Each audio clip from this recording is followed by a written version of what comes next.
Jill Vialet of Playworks with us.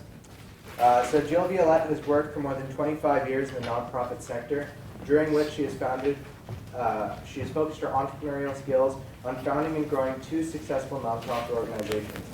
In 1996, Vialet launched Playworks with 2 schools in Berkeley, California. Currently, the organization brings play and physical activities to children across the country with offices in 24 cities.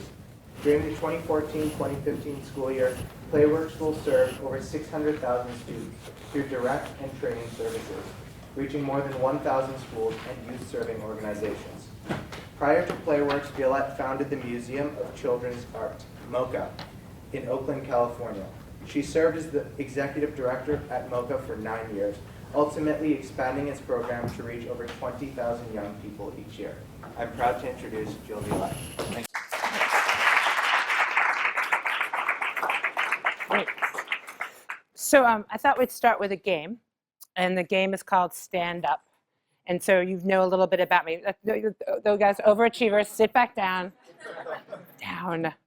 And the game is called Stand Up. And so the way with little kids, I call it I Love My Neighbor. With teenagers, we call it Move Your Butt. But with grown-ups, I find it best just to say stand up. And so I'm going to make a series of statements. And if that statement is true for you, you're going to stand up. Just pause for a moment. You can check out who amongst your peers is also standing. Then you sit back down. We'll get a flow going up and down. And if for some reason standing up is not working for you, you can just make an upward sweeping gesture with your arms to signal your inclusion in the statement. 2 thumbs up if you understand. Right on. So if you are an undergraduate, stand up. All right, sit back down. If you are a business school student, stand up. All right, sit back down. If you are from another graduate school other than the business school, stand up. Sit back down.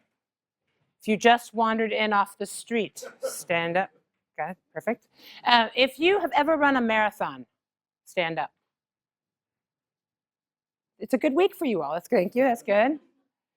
If you have already exercised today, stand up. Don't hate other people. That's good. Sit back down. If you are a vegan, stand up. Vegan-free. I'm surprised by that. All right. If you are left-handed, stand up. All right. If you regularly volunteer with a nonprofit organization, stand up. All right. Sit back down. If you've ever been in a musical, stand up. Come on, no shame. No, thank you. I appreciate the upward sweeping gesture. Thank you. Keep going. Watch, if we wait a little longer, there's someone who's holding out. Ah, see, there we go. Thank you very much. You back down. We're good? And this is a free choice. You don't have to sort of self-identify if you don't want to. But so if you have any Justin Timberlake on your MP3 player or iPod or other music listening device, thank you. Bringing sexy back. I appreciate that. Thank you. It's good. If you are considering a career in nonprofits as your kind of next step, stand up. All right. Sit back down. If you are considering a career in teaching, stand up. All right. One last one. If you have ever been to a Grateful Dead show, are you all too young? Is that really, have we officially passed that because Jerry was dead? That's what I thought. All right, I'm going to get one. That can't be my last one because that's just too much of a bad way to end. If you've ever seen Justin Bieber in concert, stand up. I love you. Thank you very much. Excellent. That was really satisfying. Thank you. All right. So I run a national nonprofit called Playworks, and there's more information on Playworks at www.playworks.org. And I like to start with a game because one of our key insights is that play is this really transformative experience that actually, and we know actually from the brain research that while people are playing, that it actually involves a shift in the parts of the brain that you are using. When they do MRIs of jazz musicians improvising, the brain activity is very comparable to that. It's a state of mind which is conducive to sort of flexibility, spontaneity, creativity. It's a very ripe state of mind for learning. That being said, what we also know is that if you are to go out to one of these 60,000 public elementary schools in our country, it is rare to see a classroom where there is actually play happening. That the model that was true for my parents and their parents before them of a more didactic, someone stands in front of the classroom and drops knowledge on the class with sort of a focus on knowledge acquisition as contrasted with learning, still tends to be the dominant way that we do education in this country, especially in public primary schools. Playworks really has come about, and our goal, and what I want to talk about today, is the idea that we don't exist just to build the biggest possible Playworks. My idea in starting Playworks is to really try and change the myriad educational systems that are operating in our country to make them places where kids really can thrive, to really leverage the power of play to bring out the best in every kid. And in doing that, to really be part of a larger movement that raises all sorts of important questions about what it means to bring out the best in every kid. What actually do we as a society believe when we talk about the best in every kid?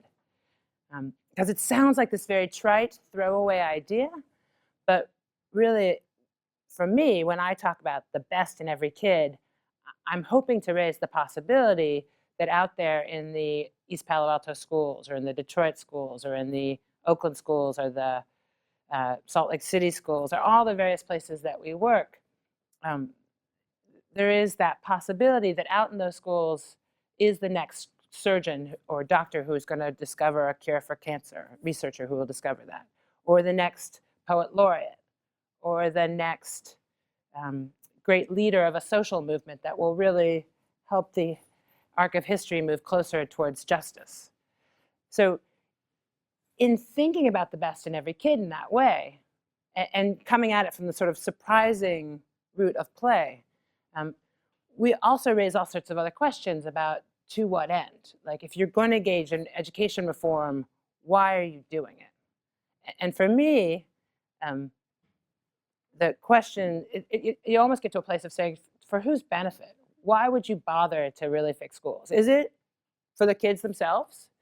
Is it so that they can get a wage-earning job? Or do you believe something more aspirational, that they are these great leaders of tomorrow? In which case, the nature of our investment really sort of shifts radically, right? If we are building amazing schools where kids really feel seen and heard, and like we as the grown-ups who are running them believe that the best in them is really knock it out of the park amazing, then the nature of the investment is very different from a school where you are kind of believing, well, maybe they'll get to graduate and maybe they'll get a wage-earning job, and that would be great for them. If you really actually believe that all of us as a society benefit from educating our kids, my belief is that you thus, in doing that, choose a very different course of action. Now, you can imagine being the leader of a national nonprofit that's focused on recess. This is sort of an unlikely path that people they hear about Playworks, and they hear about recess, and they can be a little dismissive. Oh, that's really sweet. That's really nice. And I just would sit up here and tell you, no, I'm a power-hungry bitch. And in fact, there's nothing sweet or nice about it. It's really quite revolutionary. And what really is at stake here is building the schools that our kids need and deserve, and frankly, the schools that will ultimately help them become the grown-ups that we so desperately need them to become. So I offer that as an opening sort of idea about what we do. So I'll talk a little bit about my trajectory as a social entrepreneur, and then I'll dig in about Playworks, and then we'll take questions, and maybe I'll throw in another game before we're done too. So I went to Harvard. I grew up on the East Coast. I should ask that. Anybody from the East Coast? Thank you. My daughter, I have 5 kids between the ages of 10 and 18. And my oldest is going off to NYU. And I must tell you, as a mom, sending one's child off to the village seems like a really sketchy idea. but I'm good. I'm solid. So, my roots are on the East Coast, and I grew up in Washington D.C. and I'll be 50 this summer. And so I am that generation of women who grew up benefiting from Title IX. But still, when I was growing up, I was often the only little girl playing. And I often tell a story about how when I was a kid, we played outside all the time, unsupervised. And I think actually my childhood experience and the contrast between my experience as a kid and my children's experience growing up is very informative as to why we have the crisis in play that we have in schools today. My childhood involved being outside, playing all the time in these very mixed age groups of kids. There were these 3 older kids in the neighborhood, and I remember their first and last names the way you only remember from when you're like 8. You know how everybody had first and last names? No one I know now has a last name, but first and last names very big when I was a kid. And Daniel Mintz, Jeffrey Schwartz, and Amy Hanks, and they were the older kids in the neighborhood. And they basically ran the place. They taught us the rules to all the games we played. They taught us how to do rock, paper, scissors if we disagreed. They taught us how if you were playing a game and the teams were really uneven, like Jill and Jeff, you switch sides to even out the teams, that kind of self-handicapping, which is actually, if you think about it, 8-year-olds, 9-year-olds doing that, it's a pretty nuanced concept. And I often joke that if you watch our current economic reality, that we seem to have, as a society, lost our ability to self-handicap in some ways that seem like they have sort of devastating implications. But this idea that, and frankly, John Dewey wrote about it 100 years ago when he was writing about his basic treatises on education. It is this distinction between formal education and informal education. And Dewey wrote about how informal education, which is the mixed age, out of classroom time, ways that communities have always taught their newest members sort of the mores of the group, how you get along, what are the expectations of the rest of the group that really make civilization and civil society function. Dewey predicted 100 years ago that as we got more focused on formal education, the sort of age-specific, more technical, more formalized, in-class kind of learning, that shift to that formal education would come at the expense of informal education. And I would say that I think that has actually come to pass. That if you look at what's going on out in the schools today and out in the world today, kids have far fewer opportunities to play in unsupervised groups. I personally resist calling them unstructured. That childhood play experience that I had with Jeff and Amy and Daniel, I think was among the most structured experiences I've ever had as a human. But it was unsupervised, and we did some sketchy things, like they used to pry up the tops of the DC sewer system, and we would climb down in there. And so it wasn't, I don't mean to paint it as all kind of, halcyon days of, everyone was really super sweet to each other and we made good choices. We made some really worrisome decisions, and as a mom, I'm not advocating that. And yet, when I left for college, I'd had a fair measure of independence over my childhood, and I think I was probably a little more prepared for dealing with the sort of unknown that would come up as I was facing adulthood. And I worry, frankly, and others have worried as well about what it means for young people today coming up without ever having those unsupervised experiences. It's an interesting phenomenon, too, currently, because it crosses socioeconomic lines. So with more affluent kids, they're not having these sort of unsupervised experiences because they're going from one sort of structured activity to another, from lessons to soccer practice. But for more low-income kids, real concerns about neighborhood safety mean they're coming inside. So it's interesting. There's a lot of talk about after-school programming, but right now in America, only 17% of kids really actively participate in after-school programs. So for me, when thinking about designing an intervention that was going to really affect the broadest swath of kids, the school day really created the greatest opportunity. So I grew up in DC, loved playing everything, ended up going to Harvard and played on the women's, I played rugby internationally, super competitive. For those of you who are considering going into a nonprofit career, really knocking people down after work, highly, highly effective as far as mitigating sort of levels of stress and fundraising anxiety. I can't recommend it enough. but loved playing sports and always really felt like it was part of who I am. And as a grown-up successfully navigating the business world, I've found that a lot of what I learned, both playing outside in unstructured, unsupervised activities, but also playing college-level sports and competitive sports after that, I think it has really taught me a lot about when to pass the ball, when to shine. A lot of things that sound super cliche, but I actually really genuinely do think they've made a difference in my career, especially I think as a woman navigating a business world.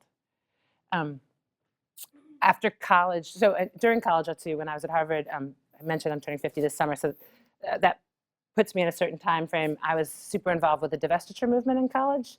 I wrote my thesis on reproductive health care in South Africa.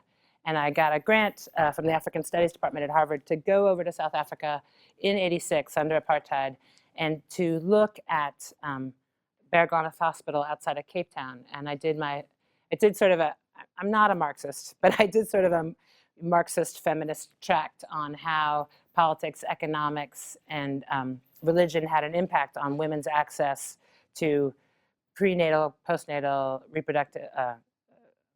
contraceptive and abortion in South Africa. And it was a really actually very profound experience for me. I grew up with just a sense of discrimination and how it could be systematic. And I must admit, going over to South Africa and being there and just seeing it so entrenched was really, it kind of at that point in my life really left me feeling a little shaken and a little bit like being kicked in the stomach. And it was the first time that I'd really come across a system that felt so entrenched and so, I felt so powerless in the face of it. And it was a very important time for me, but it was hard. It sort of took I think I was 20 at the time, and I think I thought I could do anything. And I think that was the first time I came away feeling like, oh, maybe not. And, in retrospect, it feels like that was extraordinarily useful and lucky. And I learned a lot. And I'll come back to that in a bit. But I moved to the Bay Area. So then I got back from doing the South Africa stuff. And my first job where I got paid out of college was teaching Eskimo kids how to swim in Alaska along the Kuskokwim River. And I don't know, for those of you who are undergraduates, if any of you are seniors, spring rolls around and people start the job thing, I found completely harrowing. Like, I was like, what? And they wanted me to wear shoes to interviews, and the whole thing I thought was just completely screwy. And all my friends were going off to do the interviews with Bain and all the McKinsey and the Goldmans and all the same ones that, maybe Lehman was still around then, but not now. But, in general, all the same ones that are coming here to do interviews. And I just could not get myself to go off and do them. And I had no idea what I was going to do. And I was completely freaked out. And then Campfire Boys and Girls was interviewing for this summer job where they flew you in and out of villages to teach Eskimo kids how to swim. And much to my parents' complete horror, that was the one job interview that I went to. And I got it, psych, awesome. So I did that for a summer, and then it started to get dark. And so having grown up on the East Coast, and it was 86, 87, terrible time to be looking for a job, right? And so my options were to go home and sleep on my parents' couch, or to go to Berkeley, California, and sleep on my college roommate's couch. So much better, I was like, so that's how I ended up on this coast. I was on my college roommate's parents' couch in Berkeley, California. And in some ways, I sort of never left. I left the couch, but I didn't leave the Bay Area. And I fell in love with being here and got a job. I worked for 10 months as a stockbroker doing socially responsible investing. It was this amazing guy, Peter Camejo. You might have heard his name. He was the Green candidate, vice presidential candidate under Ralph Nader. And he was completely crazy as a loon and wonderful. And he had written with this guy, John Harrington, California's laws around socially responsible investing back in the day. And I did this very Kramer-esque thing where they didn't want to hire me, and I would just go to the office every day and I would just wait in the lobby and, say, is there anything I can do to help? If there's, and like I couldn't get a job, so I was like, it kept me off the streets, and I would go there every day. And then finally they broke down and hired me, and which I don't know if you've ever seen that. There's an episode in Seinfeld where Kramer does a very similar thing, and then he quits, and you can't quit. We haven't ever hired you, but anyway, so they did in fact hire me, and I got my Series 7. I became a licensed stockbroker, which for my friends continues to be a source of great humor and amusement. And I did it for all of 10 months and really just could not stand it. And while I was there, so I'm now at the wizened age of 23, I wrote the business plan for the Museum of Children's Art. And I quit my job 10 months into the stockbroker thing. I was doing divestiture work for a bunch of nuns. And I thought, this is not how I want to spend the rest of my life. They're very nice nuns, but tracing certificates of deposit and how they stem back to South Africa is not for me. And so I wrote the business plan for Mocha, and I quit my job, and I started answering the phone in my kitchen. Hi, Museum of Children's Art. And it was a great time because that's not me. I'm so glad it's not my phone. So has anybody ever heard of Title IX Sports, the women's mail order sporting good catalog? Yeah, so I appreciate you have. Not that you're buying a lot of women's sporting goods, but nonetheless. So Missy Park had been my JV college my basketball coach in college. And so she was starting Title IX in the garage, and I was starting Mocha in the kitchen. So it was very entrepreneurial. And I just throw that out because really I think starting a business is starting a business, whether you're starting a for-profit or a nonprofit. And those early days were so much fun. I'm 23.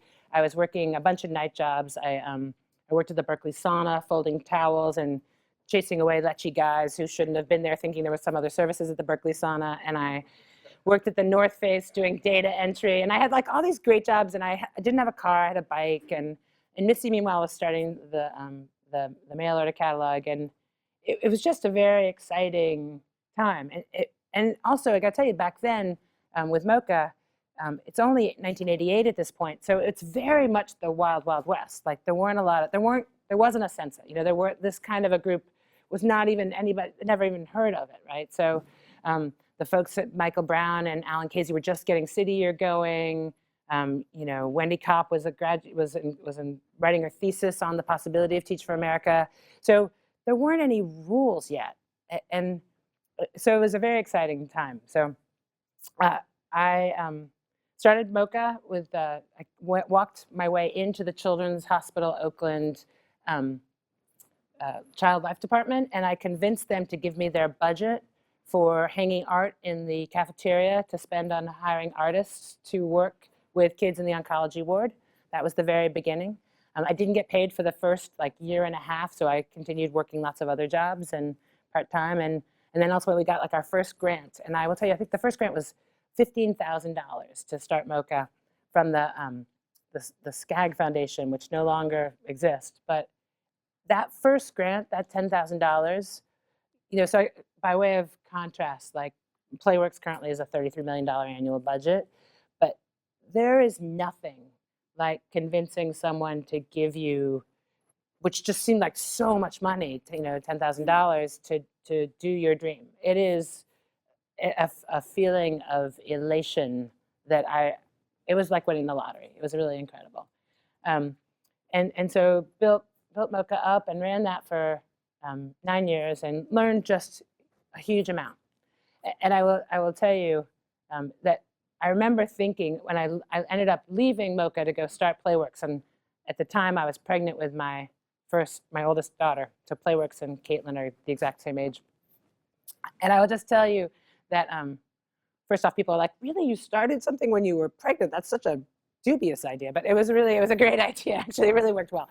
But I will just say, and I say this knowing, and I will foreshadowing that I was completely wrong. I remember thinking, God, I can't believe people ever go to business school. Why would you need that? You just start something and then you learn so much. I just remember thinking that was just such a dumb thing to do.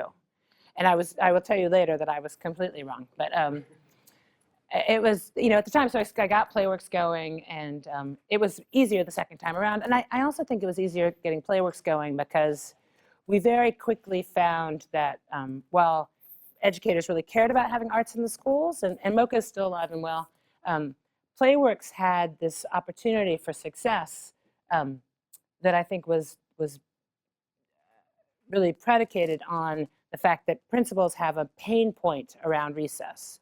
That the thing, while I care in a very big picture, as I started off by telling you about what's possible if we focus on the power of play to bring out the best in every kid, and this very aspirational vision, the reality is with my business model, we're selling a cost-effective solution to a lot of principals' group management problem at lunchtime and recess. And I think building a business where you know what the value proposition is for your customer, as well as for your investor, and there are both in the equation, even when you're a nonprofit, that's really critical. And so understanding that, I think one of the reasons that Playworks has been able to scale as effectively as it has is because of the way our primary customer, relates to what we do. So we started in 2 schools in Berkeley back in 96 with Playworks, and it really grew so quickly. So we pretty much every year just had this very exponential growth. And so currently we have offices, you mentioned that we have offices in 24 cities across the country. We have a staff of 600 people full-time, and we have 2 main parts to our business. The first is we have a direct service model where we hire amazing, earnest young adults, and we train them till they beg for mercy, and then we send them 1 per low-income urban public elementary school. And they are there from the very first day of the school year. In some places, that's like August 7, which makes no sense to me whatsoever. And they are there until the last day of the school year, sometime usually in June. And the program has 5 parts to it, but I should say, and again, getting to that sort of very business focus, we are very mission driven, and we know that our North Star, the way that Southwest Airlines' North Star is being the low-cost airline, our North Star is recess. So at every school where we go, recess is the key thing that we do. But in support of making recess great, we have these 4 other components. So one is an out-of-school time program, which we do both before school and after school. Before school, our staff will get there, they'll run a recess before school actually starts. And it's a huge boon, especially for schools that have free breakfast programs, because our coaches are like rock stars, right? So kids want to get there and they want to play with our coach. And if, I don't know, for those of you who exercise and are physically active, I know for me, if I actually run or do something before work, I'm that much more alert and attentive. And the research is pretty categorical that this is true for kids too, that if they get to be physically active before school starts, it really has a positive impact on their ability to learn. So we do out-of-school time, so both before school and after school. We're there at the recess, I mentioned that, and then we work with classroom teachers to bring the kids out for classroom game time. So it's a play-based physical activity, and it works in small groups so we can teach kids the rules to the games.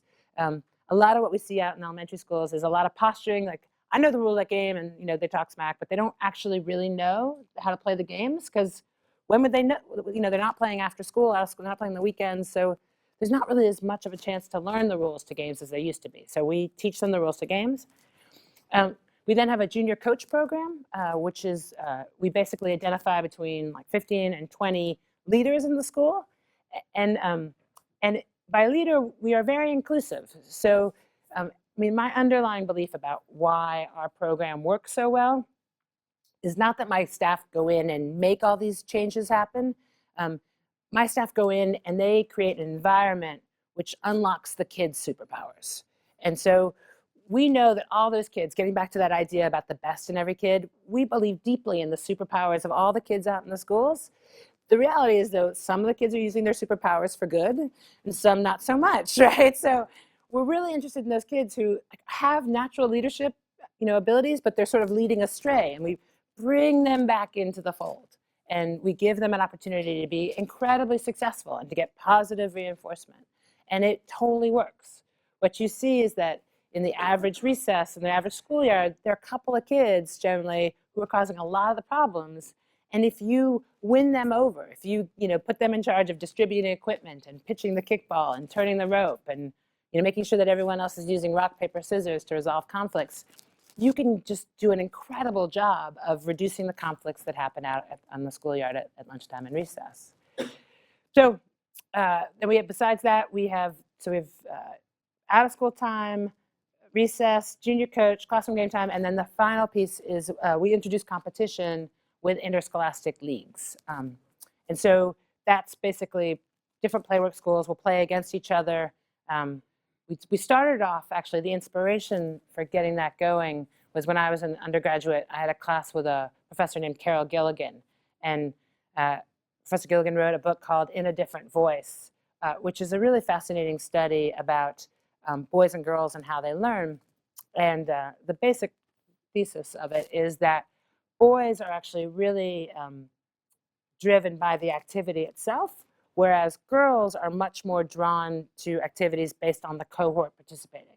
So what we were seeing out in the schoolyard was that the boys, it didn't matter if our staff person was male or female, boys were much more likely to avail themselves of playing with this grown person who was there to play with them, whereas the girls were much more skeptical. And so we started the girls' basketball league sort of as a minor social experiment to see, could we get the girls to participate in recess activities in the context of their basketball playing cohort? And sure enough, we found that it was almost immediate, that girls who had never shown any interest in kickball or foursquare before in the recess yard, once the coach had talked them into being involved with the girls' basketball league, we could then, as a group, get them to go experiment with playing new games and to participate. And then what's really fascinating is you can really then build a culture at the school of expectation around that, where the kindergarten girls are coming up and all they're knowing is that the 4th and 5th grade girls who play basketball are participating in these different sports. And it was just a fascinating social experiment in how you change patterns. We also, along the way, realized that it was an incredible opportunity for engaging families in our work. That we were seeing out in our schools a lot of family members who loved their kids and really wanted to be involved, but didn't necessarily have a great history with the schools. They didn't feel connected to it. They didn't feel like they could go in and help at the classroom, but to plug in, helping out at recess, or to show up and cheer. And that was something that really felt accessible. And we had all these very funny interactions with principals who were like, oh my God, I never get any parents to come to the PTA meetings, but you're packing the gym for these leagues. And so that became a sort of tool in community organizing and community building, and also just figuring out how you really leverage play to really build the schools you really want and need. The other thing, we've also experimented using that sort of magnet that is sports and play to really work with the families around teaching them good sporting behavior. There's a really great Stanford affiliated program, Positive Coaching Alliance. Jim Thompson was here at the business school and then left and is now PCA. It's down here in Palo Alto, and it's based in Menlo Park, but it got its sort of legs here at Stanford. And paying attention to coaching and how grown-ups support kids, it's a really important thing, I think, to do in terms of really maximizing sports and play as a tool for building a great society. And it's easy to not do it. It's easy to look away. And it's the whole experience of running these leagues all across the country now. That people will come and they'll cheer, and all the models they've seen for how you interact with sports are pretty intense. And so they'll boo and they'll yell and they'll say miss and things like that. And we're very playful and loving and kind to everyone who participates in any way with Playworks programs. So we always point out, hey, everyone's 10 who's playing. Yelling miss makes no sense whatsoever, and we make games up, and we start every game by reminding people of the rules. And it is striking how when you remind people, when you engage them, when you summon their better selves, and that people are totally open to it. And people tell us all the time that they really love the way the Playworks games feel, and they really look forward to it and people sit together. They don't have the one side sitting with the other. It's much more community building, and I actually think it's a very hopeful, great opportunity. So that's in sum kind of what we would do with our direct service program. And this year we're in 382 schools full-time. Next year we'll be in 450 schools across the country. I will say before I describe our training business, we also are super data-driven, and I take a lot of pride, and I take it very seriously running a business that is well run, a very professional business. We talk a lot about wanting to take the work very seriously, but not take ourselves too seriously, which feels appropriate for a group that works on recess. So we use data a lot. We use Salesforce to manage data all throughout the organization. We're using adaptive planning for our budgeting, which I think was also started by a Stanford alum. It's a really amazing multi-site budgeting program, which I highly recommend if you are thinking about building a business. We use Google for all our apps, voice, and we have a very lean, very high-tech, very effective and efficient machine. And we rely a lot on data for making decisions about how our training's rolling out with our staff, program elements. We do a lot of piloting of innovation around trying new things, but given that we have these 24 offices, with these different regions all across the country, it provides a really great testing ground for new ideas. We did do a randomized control trial 2 years ago. It was conducted Stanford, the folks at the Gardner Center, Milburn McLaughlin was the PI, and then Mathematica Policy Research. And they basically looked at 29 schools across the country, 17 that had Playworks and 12 that didn't.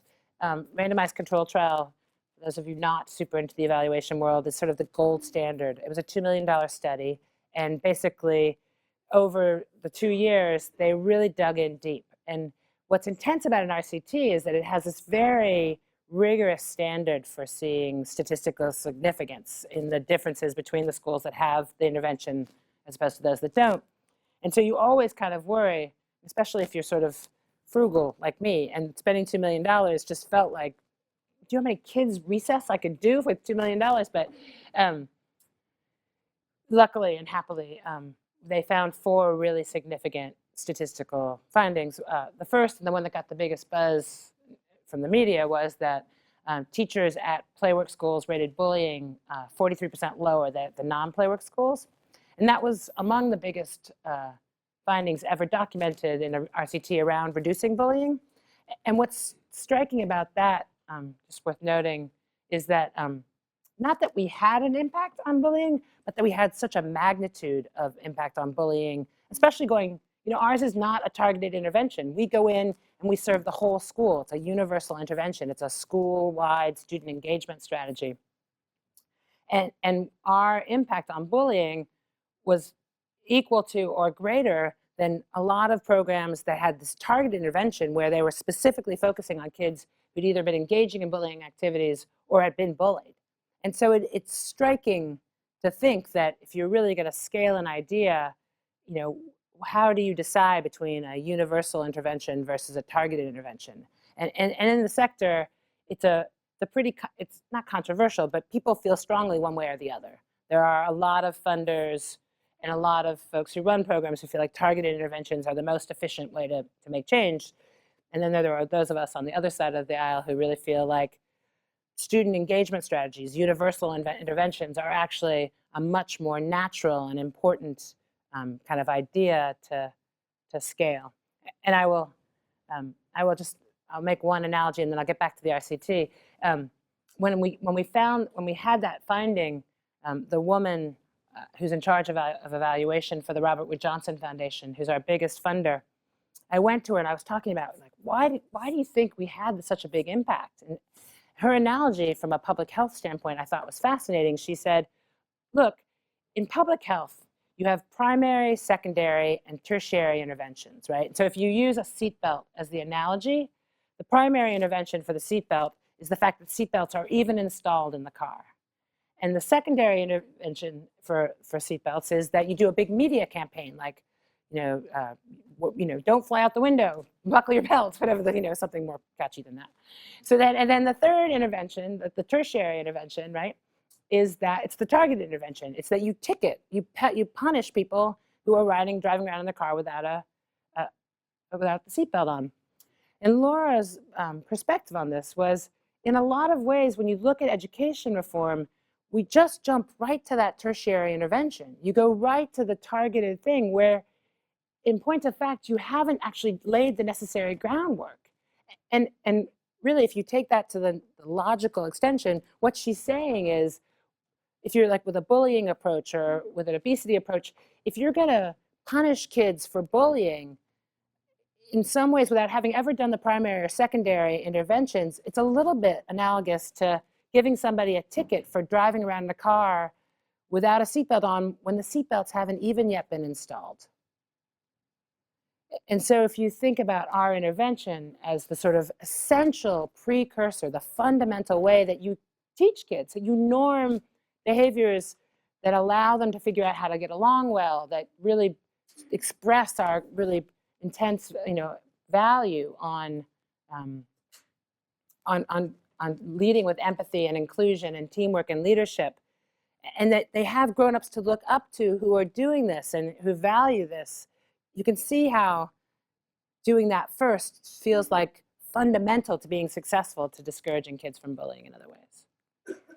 The other findings were we saw a statistically significant increase in kids' sense of safety, not just at recess, but throughout the school day. And you can imagine that just with anything, feeling safe is a absolutely essential foundation for being able to learn. They found that we recovered a significant amount of vigorous physical activity, which really, if it was a pill, physical activity would be it would outpace Viagra as this incredible pharmaceutical, right? Physical activity is just amazingly good for us, social, emotional, physical, all of it. And then the final one, and this was the financial argument that has been really important for us. We found that at Playworks schools, we were recovering a really significant amount of instructional time. And it's very common sense, right? If kids are going out and they're having this great experience running around, and they're not having all these conflicts that then follow them back into the classroom, they're much more able to learn. And in fact, classroom teachers are able to get right down to the business of teaching because they're not spending all that unnecessary time resolving unresolved conflicts or helping kids feel better or doing all the things that sort of a yucky recess leads to. In fact, the amount of recovered instructional time is about 6 minutes per class per day at Playworks schools, which is huge, really. And in the aggregate, it's about 20 hours of instructional time. And if you're going to monetize anything in an elementary school, it's instructional time. That's what we as taxpayers are paying for. And so that 20 hours works out to be about a 200% return on the cost of the program, which is hugely important because, I started off by saying being the person out there jumping up and down about the importance of recess and play in schools, the current narrative about how we're going to fix schools doesn't really, not a lot of it has a lot of emphasis on play and recreation as sort of a key way that we're going to make the change. There's much more of a mindset around butts and seats and more testing and more rigor, and so giving the educators and the administrators the political cover to really justify working with us has been a huge, big deal. Okay, I've been babbling for a really significant amount of time, recklessly caffeinated. So I can stop. I have more to say, but I also, if there are questions, I could also jump in here and we could do some questions for a little bit. Yeah? Go for it.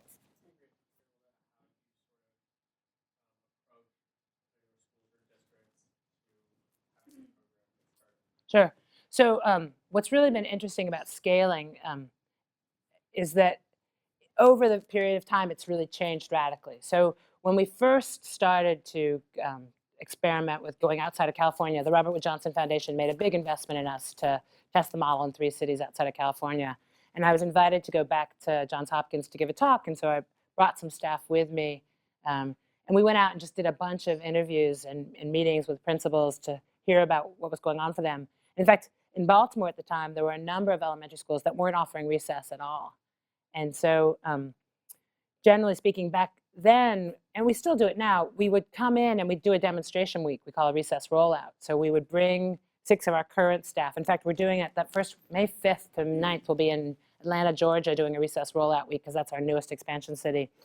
And the staff model the program for a week in the schools, and so it gives the principals a chance to see it in action, to see what a huge difference it can make so quickly. And the other piece about that that's been hugely valuable has been scaling is not for the faint of heart. Bigger isn't just bigger, it's really different, and it's hard on an organization. And so engaging the whole staff in the expansion process has been just critical to sort of morale and internal buy-in around continuing to grow and shift. What we found we had a whole expansion team for a while because we went from being in the 3 cities to being in 5 cities to then we added 2 and then 4 and then 1 year we added 10 cities. So that's how we chose to go. It's like the ripping the Band-Aid off approach to scale. We went big because if you sort of stop in the middle, it's sort of easy to lose momentum. So we did a lot, and now we're adding, and it was very much a push strategy because we had funding from RWJ. So if we could go out there and we'd tell principals about what we did, and overwhelmingly, when principals hear about what we do, they get it immediately because recess can be a pain point for them. But then there's a process of building the local traction. Now, in all of our cities where we've had a presence for 4 years or more, there's a waiting list for our program. And it does cost. Schools pay anywhere between $25,000 and $32,000 a year to have the program. But in newer cities, it's still a process of getting being identified. And principals talk a lot, and they share best practices. So that's a wide-ranging answer to that question. Yeah. I wanted to ask you about what are your thoughts on online education, and do you see online education ever replacing the physical schools? No. So, I'm not a Luddite. I definitely think what's happening with online and classrooms are changing, and I think everything from the flipped classroom to a greater reliance on online education has huge promise and will ultimately be really, really critical. I think there are valuable skills that are learned in the social context, learning together, learning in person, playing together.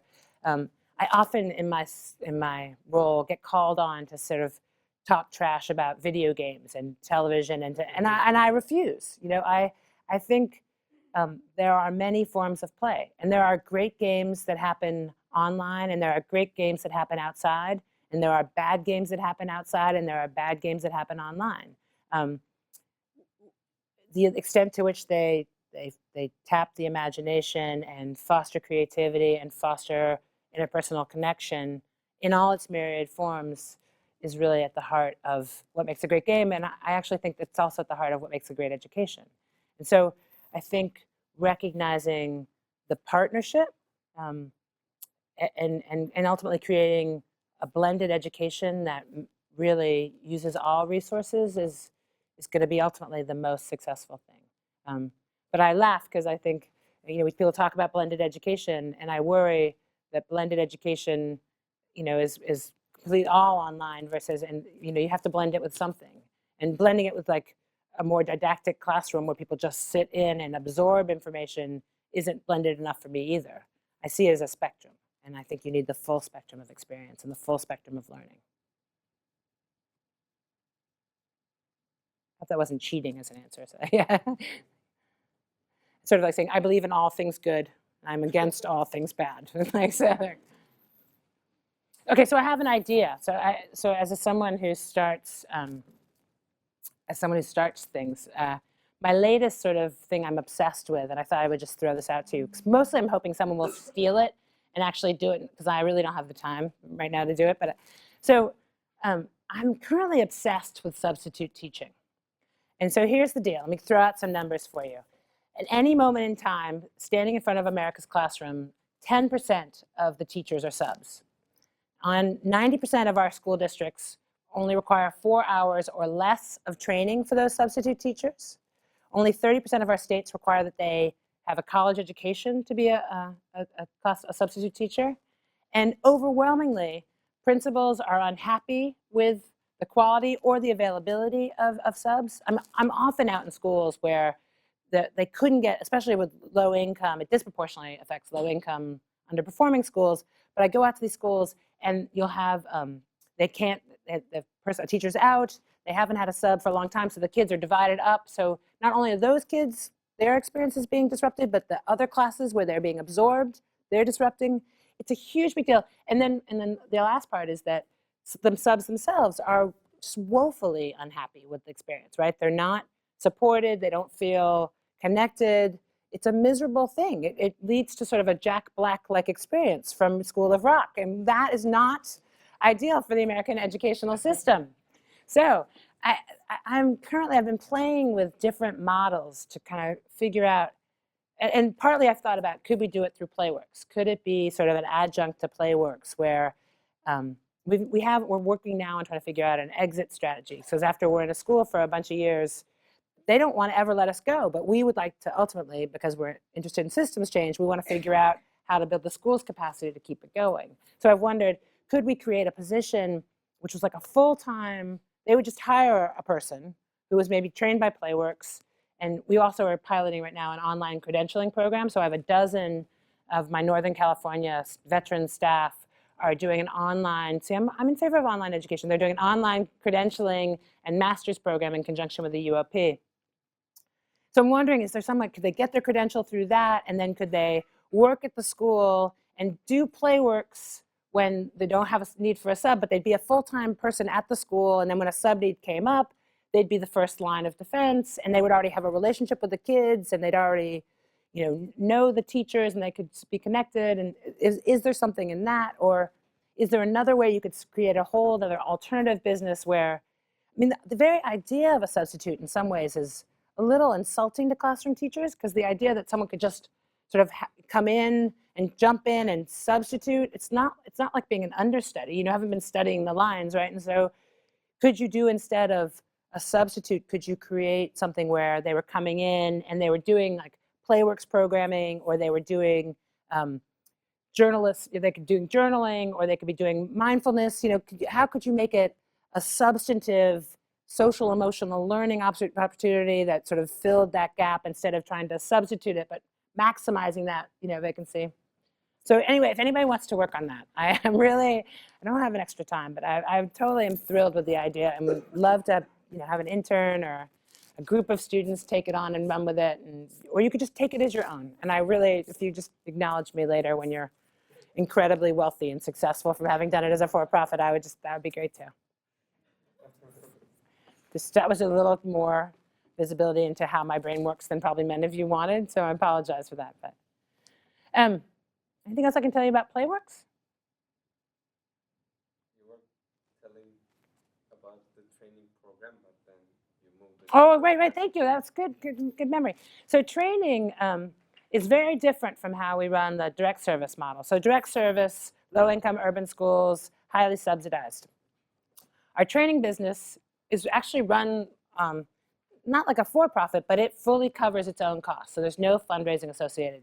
And we use salespeople, account managers, who are calling and pursuing folks who've gotten grants or who have other funding, or cold leads and warm leads. And it's a lot of warm leads, because we basically took the training that we designed for our own staff, and we make it available all across the school, all across the country, for more affluent communities, for low-income schools where we don't have a full-time presence, rural communities, ex-urban communities, parochial schools, youth-serving organizations.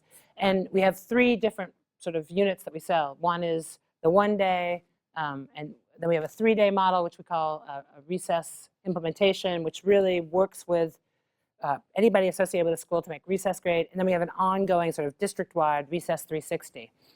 And what's interesting is it's been sort of, in terms of scaling, it's required us to develop a whole new capacity with the scaling the direct service model and opening all the different offices across the country. The essential skill was management, was managing people. Like, we have 600 employees. And so I mentioned earlier that I'd been sort of skeptical about the value of business school. When we first started to scale, we opened an office first in Baltimore and then DC and Boston. And it was really in that moment that it became clear that management was a real thing. That, like, people, I had been previously managing people, I thought, but because we were so small and intimate and everyone was close, basically all I had to do was stay out of the way and not mess things up too much. But once you had that level of size and distance, the importance, the emphasis on internal communication, and just the setting of expectations and the accountability frameworks and all the things that management really entails, and with all its complexity, really management was just one of many functional expertise that we really needed to build out. That before, when we'd been small and funky and local, we could get by with having a lot of really creative, wonderful, liberal arts educated, smart people who could figure out how to jerry-rig a computer system or sort of patch together an HR program or knew enough Excel to do a finance, a budget. But once you started to really scale, the pressure on the infrastructure and the need to have a real functional expertise in HR, finance, IT, all those things, and management really just became painfully evident. And we had a lot of turnover at that time, and there was a lot of unhappiness. And I actually ended up going to the board and saying, look, I'm a really great leader in some ways, and I'm a great fundraiser in a lot of ways, not a great manager. And we need to kind of come up with a different structure.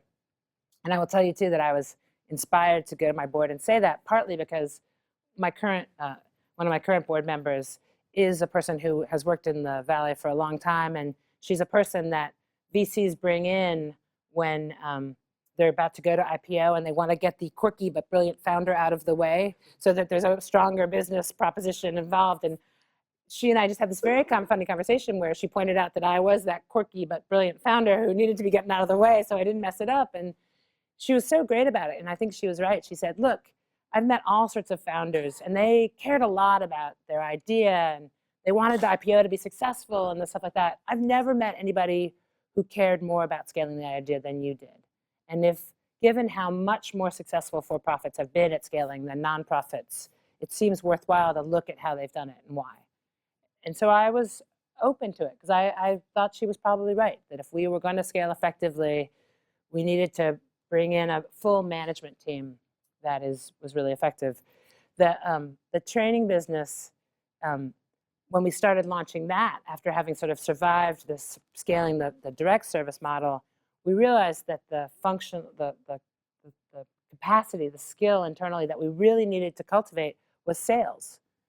We needed to really, we'd been doing sales to some, modified version for fundraising, but this was a really different kind of sales. This was like calling folks and really having account managers who were selling our training product across the country. And I got to tell you, that's not your father's nonprofit, right? That's not a internal capacity that's necessarily celebrated or even that comfortable for a lot of organizational cultures.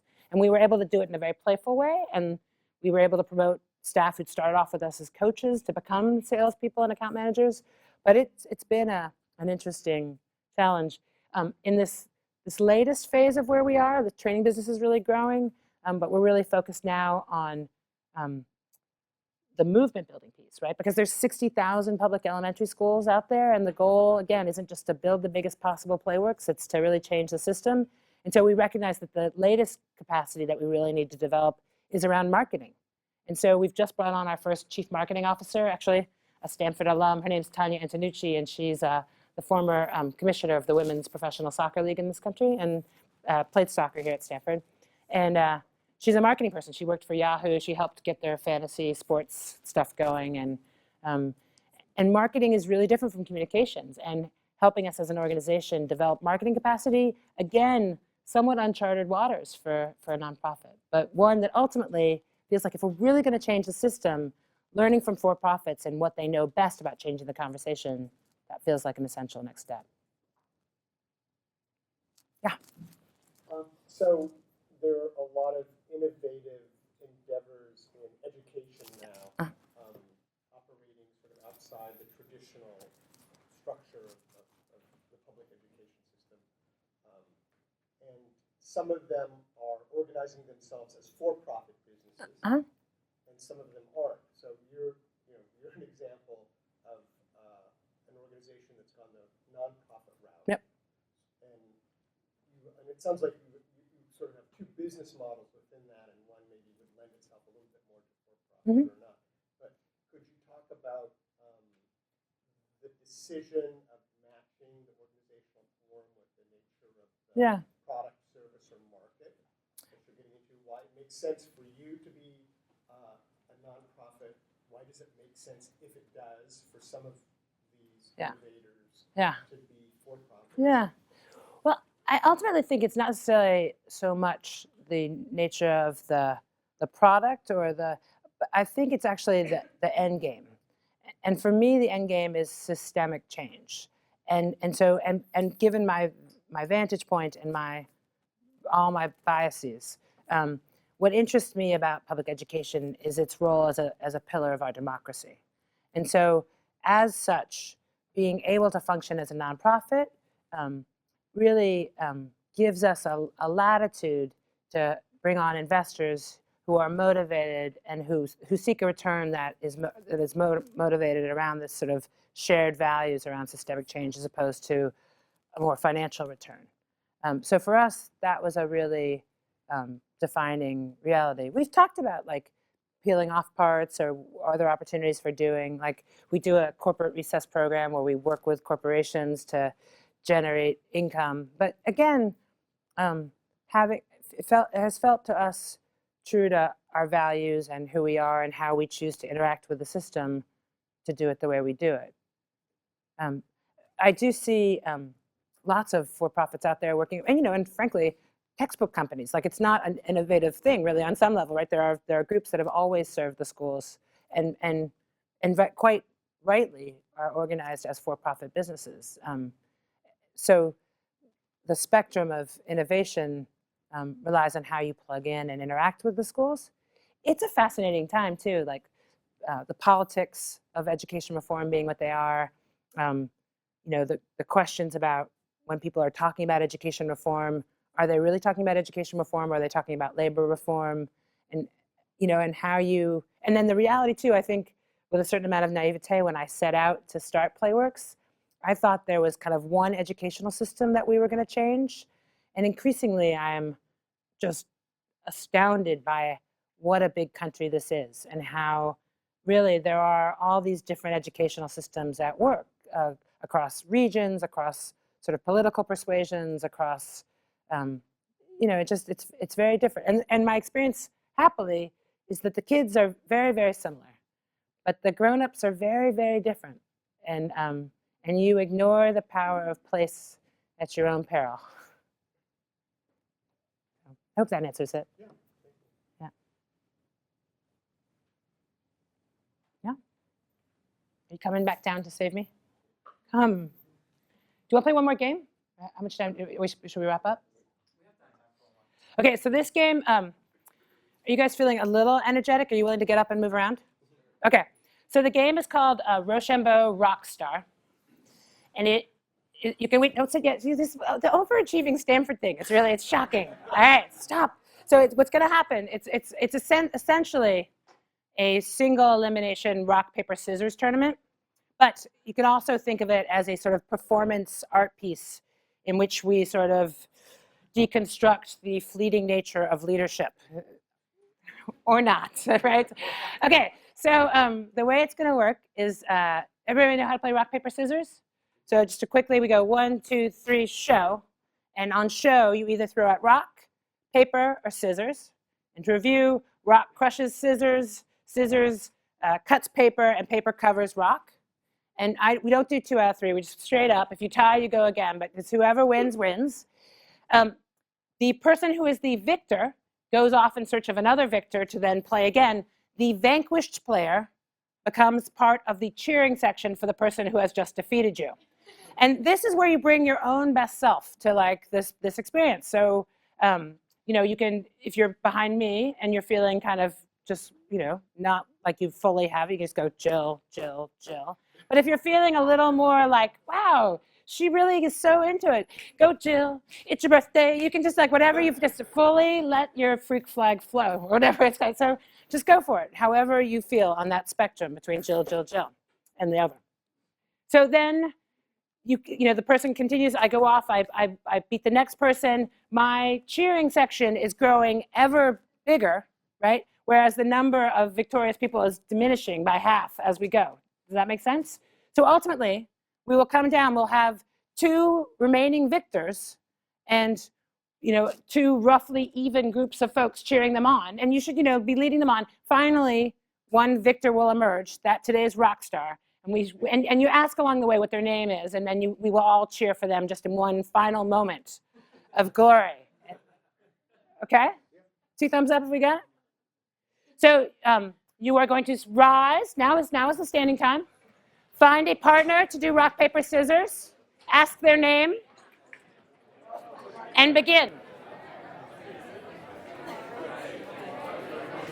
Here, I'll be yours. You got me. I'm Jill. Okay, ready? Go. Okay, here we go. I'm a ringer. Yeah, you follow me. Two. Okay, here we go. Let's go. Ready? I'm Jill. I'm taking. Ready? Yeah. All right. All right. Woo! All right, come on. Let's go. I shouldn't win, though. It looks bad. I know. I got it. Let's go that way. Here we go. This way. All right. Where's my cheering? There we go. All right. Okay, you got it. Come to me. Cheer her on. Ready? Thank you. There we go. Ready? All right. Let's go, man. Rock, paper, scissors, shoot. All right, yeah. What's your name? What's your name? May. Maya? May. May. Okay. May. Go May. Go May. Go May. Go May. Go May. May. Come on, bring it over here. May.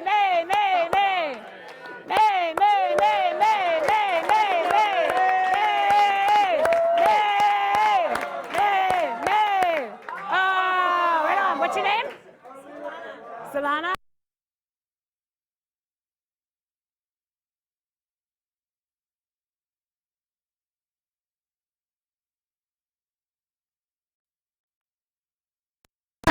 Svetlana. Walk towards him. Here he's waving.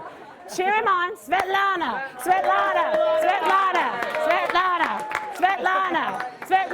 Woo! Go Svetlana. Woo! What's your name? Bora? Boris? Boris? I didn't get it. Boris? This is our last one? Yes. The final round? What's his name? Oh, okay. All right. Boris. Is it Boris? Boris. Sorry. Premature. Oh. Do it with him. Wait. Shh. Boris. Oh! Oh, man. People. Boris! One more? Is there one more? Anybody else? Boris!